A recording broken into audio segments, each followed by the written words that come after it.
morning, and thank you for having me. Our pleasure. Now, your Congress is threatening that if all things are not equal, and you'll explain that in a moment, the TUC might indeed go on an indefinite strike in some states because they have not performed as encouragingly as you would have expected. That much of it is true, sir.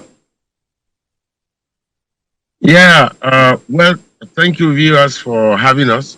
That assertion is very correct because if you understand the logic of minimum wage is to protect vulnerable workers. That's and right. The Minimum Wage Act is a law in Nigeria. So we see no reason why state governors should be breaking the law. And that is why we have indicated clearly that any state that fails in the payment of the new national minimum wage should be ready to receive us in the state. And we even single out 2 states, for instance, Cross River and Zamfara State.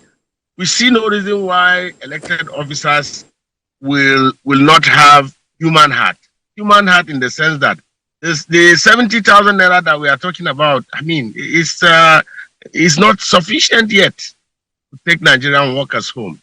And even at that, some of those states, the states I mentioned are just few out of the states that are not faithful to the payment of minimum wage. So they should get ready. We have given them a little time frame to see that by end of this month, if they are not paying the new national minimum wage, then the Trade Union Congress of Nigeria, under the leadership of Comrade Engineer Festus Osifo, will mobilize all our members across the length and breadth of this country to visit that state until the right thing is done. Well, okay.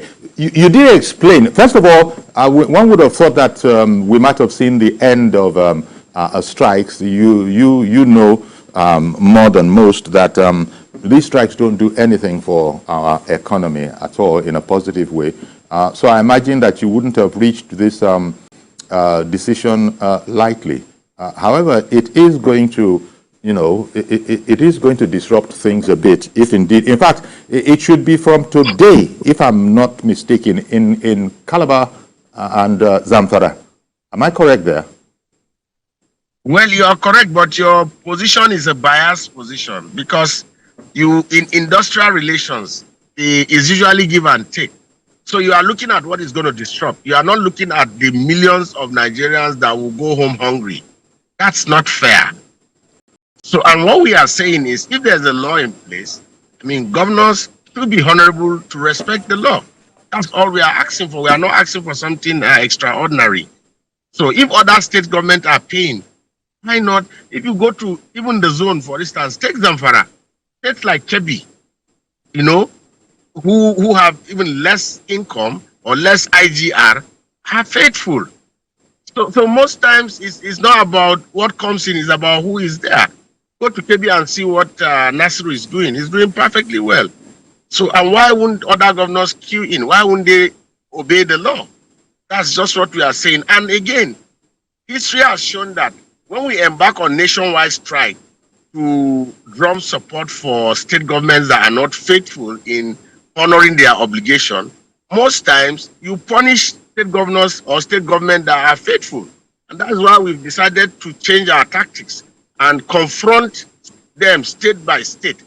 Like I said, Zamfara, we'll take on Zamfara if Zamfara refuse to open up negotiation for new national minimum wage, or they refuse to pay the new national minimum wage, which is a law. The same thing with Cross River. If Cross River fails, if the state government continues to fail in setting up a committee to work out what the minimum wage will be, they should be ready to receive us. We'll mobilize our members and visit Cross River and Zamfara State until the right thing is done. Because you have also been reported to have said when you were speaking with journalists that minimum wage, it goes beyond just announcing, whatever it is, 40,000, 70,000, 90,000, that it goes beyond that there are some other aspects of it if this whole exercise is to be taken seriously. And this is where you are frowning at some states that it must be that you are thinking, it must be the viewpoint of the Congress that much more could have been done, but for some reason I think, you think some of those states are slacking. Yeah, they are, of course. For instance, it's just minimum wage we are talking about. Nobody is talking about consequential adjustment yet. So minimum wage is the starting point. Until you determine what the wage is, it will be difficult for you to determine what the consequential adjustment will be. So invariably, that means a lot needs to be done. And that is why you see that we want it expedient. We want it treated expeditiously so that workers can at least have some meals on their table. Okay. Maybe could you explain the implementation, implementation of the necessary adjustments to align wages with the new national standard, which you said goes beyond just announcing that. No, like I said, it's about numbers, it's about figure. For instance, I cannot tell you now that if X plus Y equals to Z until I know what X is. So it becomes invariably difficult for me to tell you in numbers what the outcome will be. And that is why we have a benchmark. Let's agree on what the benchmark is. Then every other supplementary issues surrounding the benchmark will be worked out. And don't forget, it's a product of collective bargaining. It's not that we are pushing it through the throat of government. No. Government, organized labor, employers will sit on a round table to determine what is workable, an agreeable term that everybody is happy with. And then we'll move on. That's the point we want those states to look at and drive us to. Okay, so beyond that, if you were to use the opportunity of this program to speak to the authorities in those stations that, those states that you think can exert themselves a bit more than they are right at the moment, because I can just imagine, even though you accuse me of unfairness, it wasn't my intention. I would imagine everybody would have their own reason for their activity. I know that might be their viewpoint. There might be a counterpoint. So if you were to speak directly to the authorities in those states, what would you be counseling them to take, to consider very, very seriously? Well, you see, strike is a means to an end. It's not a means in itself.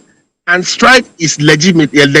That is why the Labor Act recognizes that a worker has a right to down tool when his rights are being infringed upon. So embarking on strike is not an illegal thing. It's something that is legitimate. Now, the other angle you raise about destructing properties, most times from an ignorant standpoint, people have misunderstood strike to translate to disruption. That is not correct. Strike is just a means or a tool that is available to organized labor to push or to compel authorities to listen. It is also important to stress that to organize a strike is not a tea party, which means that a lot of resources go into it, a lot of resources and commitment. Yes. So my advice to authorities is that, a stitch in time saves 9. Usually before we embark on a strike, like I have told you now, that in no distant time, if those state governments do not comply with the Labor Act, we are going to ensure that we mobilize our workers. This time frame that we have given is the window that we expect management and government to leverage on, which most times they don't do. When organized labor gives an ultimatum, they are telling you that, hey, you need to come, we need to talk, let's dispense with this matter. And if it is not achieved, of course, the only option that we have will be to embark on a strike action. So I want to appeal to authorities to kindly ensure that that doors are open. The communications commence so that we can determine what to do towards ensuring that negotiations commences without further delay. That is the only thing that can avert this action at this point in time. Would it be, what would be the impact? I'm looking in terms of spread now, because, for instance, you did mention that there are 2 states in particular that you actually named, Zamfara, possibly, and also Cross River. But I was going to ask, there are other, you say that there are states where the conversation has not even commenced, which is quite worrying, that people, it would appear, ordinary observers might think this was a kind of levity. If in your address you are saying that there are states where the conversation hasn't even progressed yet about how to proceed, move forward on this whole matter. So would it be, I mean, I'm just looking at how many states would come under your ire, or is it by and large? Because there will be states where there will not be action because they have not been doing too badly, if they haven't been doing well. Well, that is our joker, and I don't intend to open it up in the national media. But the truth of the matter is, we have our own modus of operandi. But what we seek is not publicity, but result. What we seek is result for enhanced welfare of the working people. How we get it, I mean, is our joker that only the organized labor have access to for now. But you can be rest assured. For instance, I made mention of 2 states.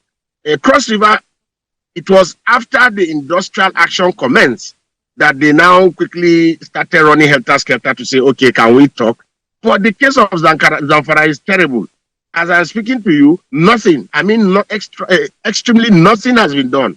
Nobody is doing anything. Nobody is calling anybody for any discussion. That is not acceptable. And we will ensure that the right thing is done.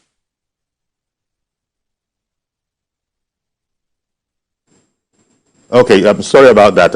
I just didn't catch the last few moments of what you were saying. Okay. So what I'm saying is currently no discussions have commenced in Zamfara.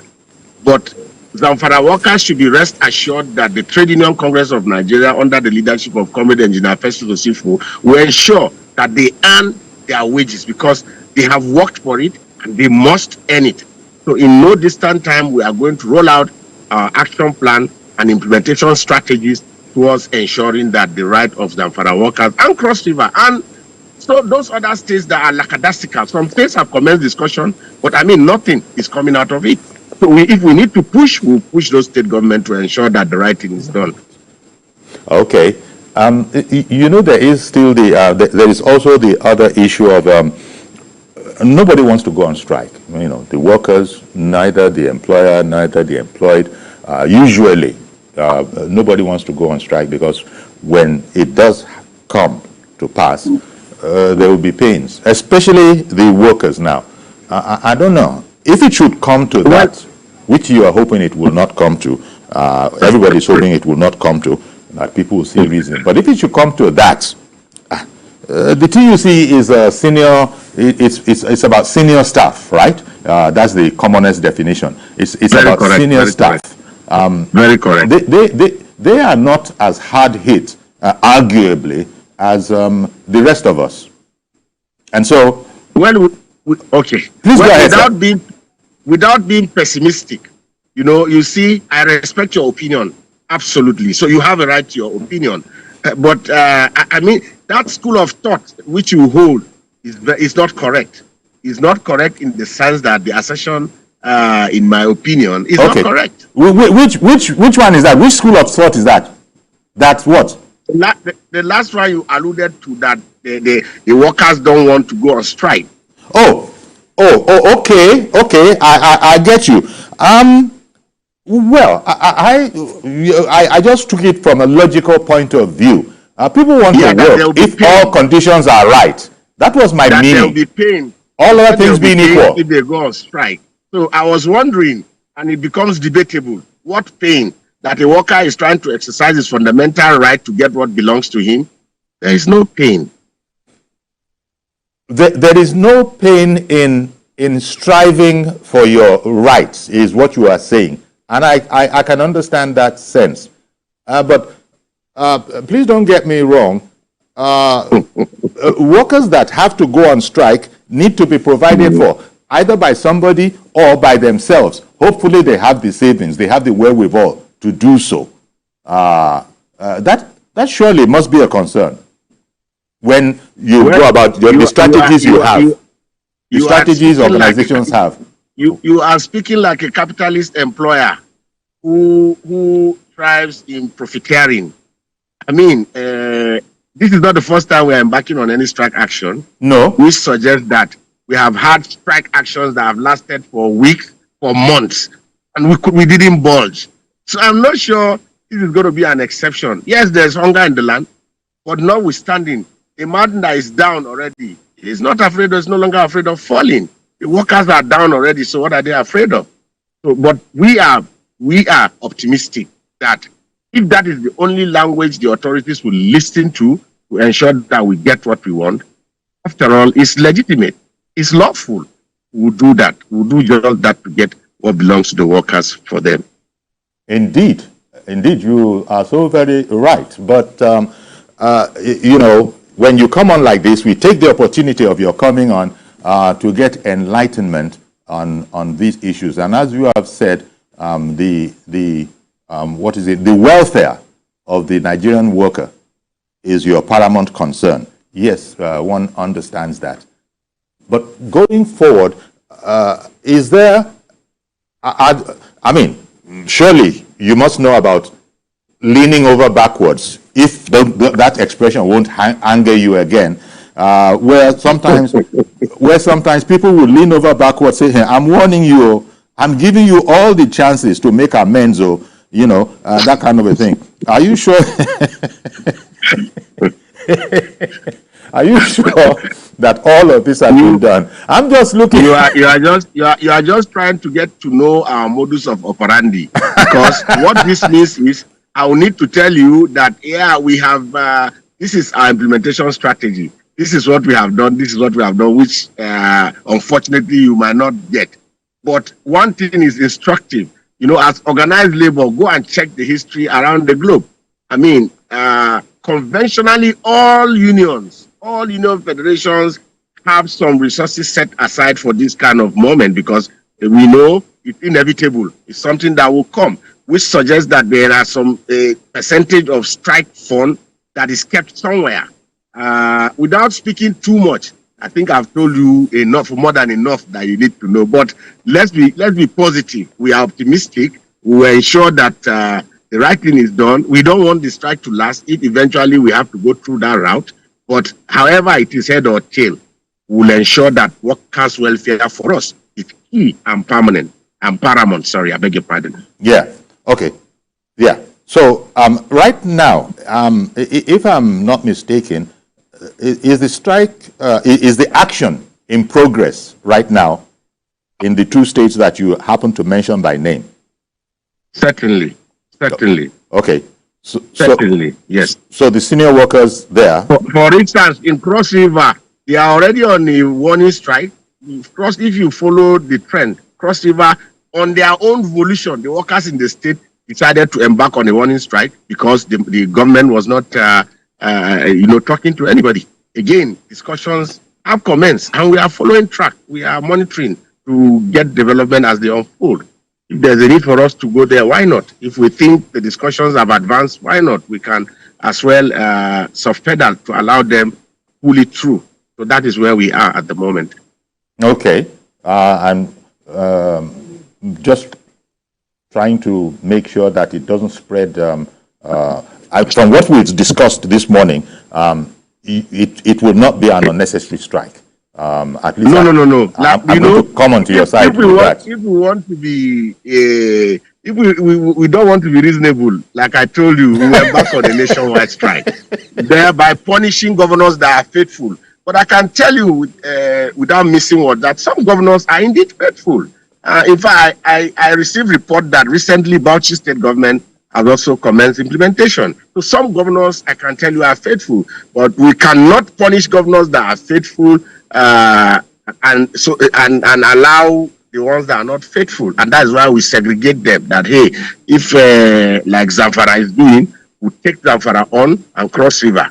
And if Lagos State is also not paying, which I know that Lagos State government have concluded negotiations with our people and they are paying, any state that is not faithful, we take them on and ensure that the right thing is done. That's just the logic and principle. Okay. If you're just joining us, we're speaking with Dr.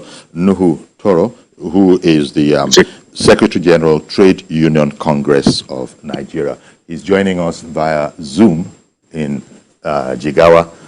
Stay with us, please. We'll take a quick break now and be right back. We'll include your calls when we come back.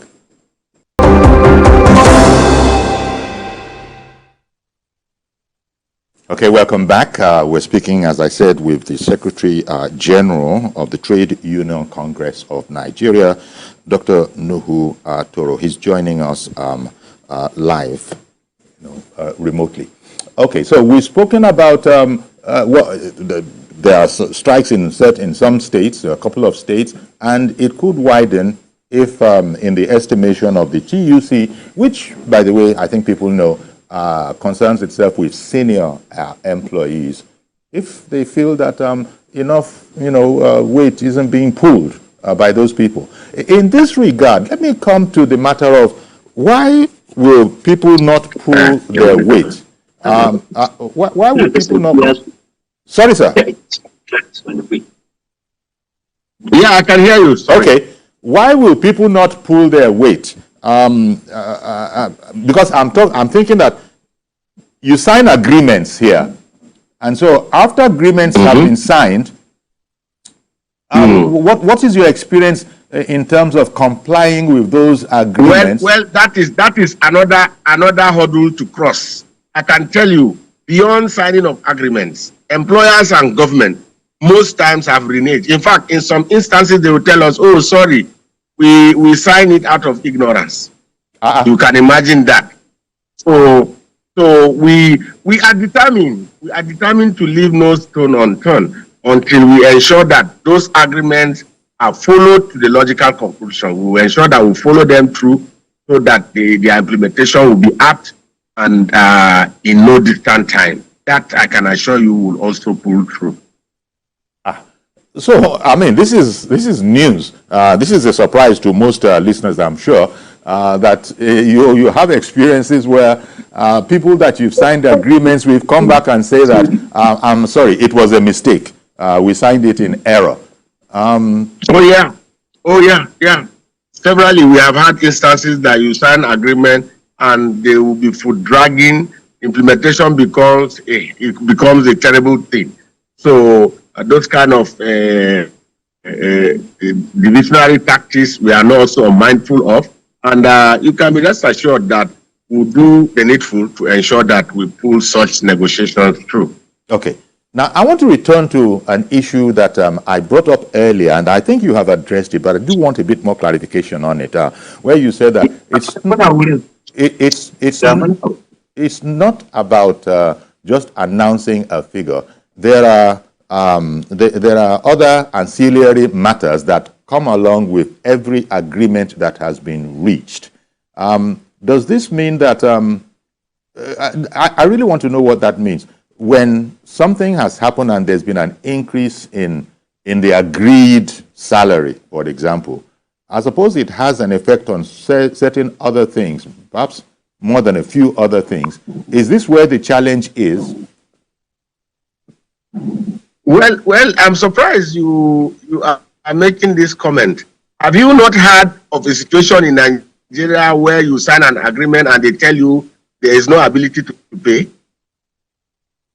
On several occasions, we had signed agreement with government and employers, and they will tell you, oh, there's no ability to pay. When they put the numbers together, they now realize that it's humongously high and they cannot pay. Sorry, we have to renegotiate. That has been done before, and which is a violation of the principles of collective bargaining. So that's why we are being preemptive to say we have also not unmindful of those kind of tactics, and we are indeed moving ahead to think of how, in the event if they occur, to dispense with them spontaneously. Okay, so in case anybody is just joining us, you can see from the caption there that the TUC is saying that it is going to take very, very seriously, the actions of states who are not pulling their weight as far as it is concerned in implementing the minimum wage. When you talk about minimum wage, you don't usually think of senior civil servants, senior staff in the same sentence. So how does that work? TUC primarily concerns itself with senior workers. So are we talking about minimum wage for senior workers as well? Again, that assertion is not correct, because you don't forget, both senior, junior, and whoever goes to the same market use the same denomination to buy an item. So when you say minimum, the benchmark is something that you need to deal with. If you deal with the minimum, then of course its attendant consequential adjustment will follow suit. So if you are under the illusion that senior staff don't need minimum wage, then you are absolutely wrong. Yeah, but the minimum wage is, it usually, I think we're talking about the least paid worker. And that is why the concept of consequential adjustment comes in. Okay. It has to go down all through. That is where the concept of consequential adjustment comes through. And without the minimum wage, you cannot determine what, for instance, a level 14 officer will be paid. Okay. That is it. That is it now. That is where I wanted you, and you have just obliged. This is where I wanted some clarification, because as you know, not all viewers will be experts. But I thank you very much for, explaining that. Well, thank you very much. It goes up. Me. I also appreciate it. It goes up and it goes down. I mean, if we're talking about minimum wage for the least paid worker, oh, I'm sorry, your phone just went into landscape. Well, I think portrait mode, but we just wanted the other side with the way it was before. I think when you, okay. So that's important. And now let's talk a bit about the workers. And here I am not on anybody's side. The cost of the naira, the exchange rate of the naira, is being blamed for everything. What is the view of the Congress on this? When I say everything, I'm talking about escalating prices, escalating costs of everything. And meanwhile, you have already had... I just want You are absolutely correct. Yeah. The monster bedeviling Nigeria as a nation is the exchange rate, because the exchange rate is unimaginable. And because Nigeria is an import-led country, virtually almost everything that comes in, has to be through this exchange rate.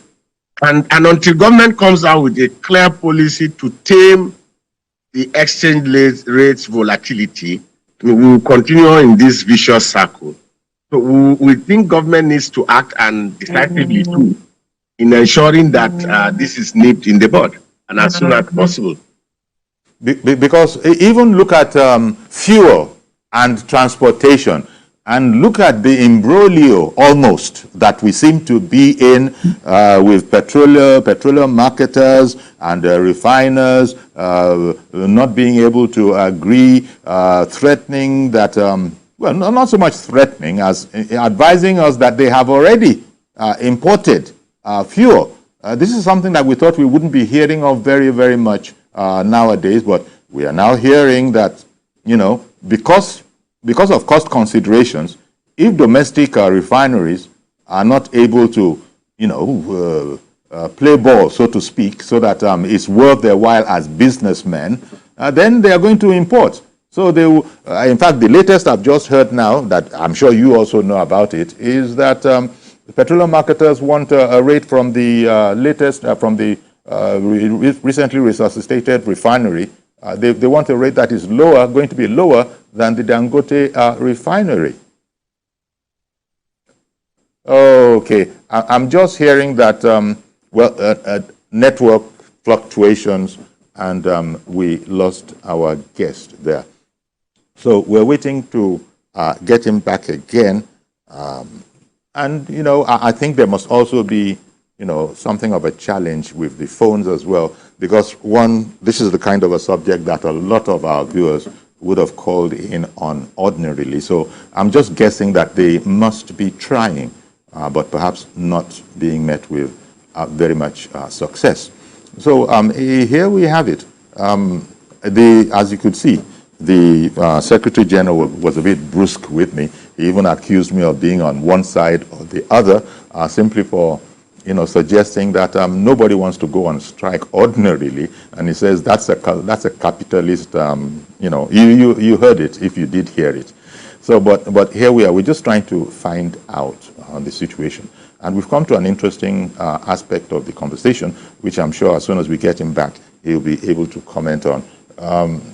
The whole situation of costs, prices, it's almost impossible, and it's all going back to the exchange rate.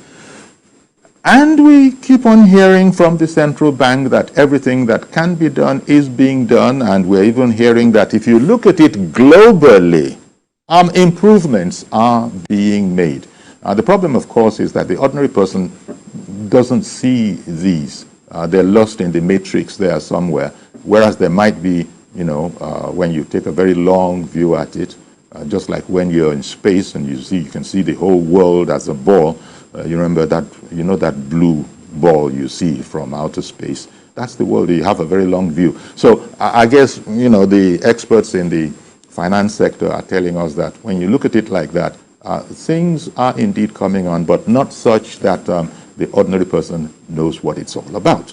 And in the midst of all of this, labor unions will do what they do, which is look out for the welfare. And if costs are escalating like this, then they too know that it's an impossible situation to live in. And so, palliatives, yes, more money, certainly. But then we just heard, for those who didn't know what exactly the issue was, we just heard that not all the parties that signed agreements to move in a particular way actually are able to deliver. In fact, the one that shocked me a bit is that since you have only senior people, I imagine, coming to the negotiating table, knowledgeable and senior people, to hear from the Secretary General, Dr. Nuhu Toro of TUC, that there have been instances where officials will come back and say, I'm not sure we have agreement because when we were signing that thing, we didn't know. This is what will make people, just grab their forehead and said, oh dear, what is going on? As must Nigeria continue to happen, they will say that derogatorily, but this is where we're at. As soon as we can get him back, we will come back. And by now, I think I can assert that we are having a telephone problem. Otherwise, viewers would have called in to weigh in on this matter as well. But as we stand, Cross River and Zamfara states are already, in the action that has been threatened if there was not a sort of a better comeback from those states. Okay, we'll take another break. Stay with us, please.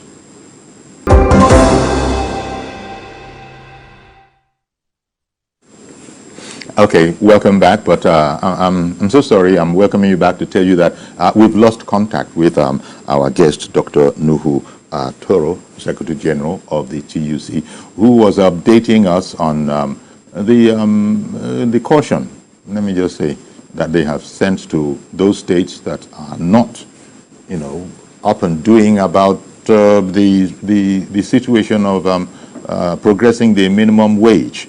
Well, our guest said that things can be as bad sometimes as people coming back to you after signing agreements to say that they didn't know what they were signing and that they cannot really deliver along the lines that they had signed to. Okay, so we're going to have to leave it there for now. I'm sure it's a subject we'll pick up later, and by then I do hope that you'll be able to join us now, but I understand that for quite a number of reasons you were not able to do so today. So we're going to leave it there. That's our program today. Do please join us tomorrow for a fresh edition. I am Iyori Folare. Bye-bye for now.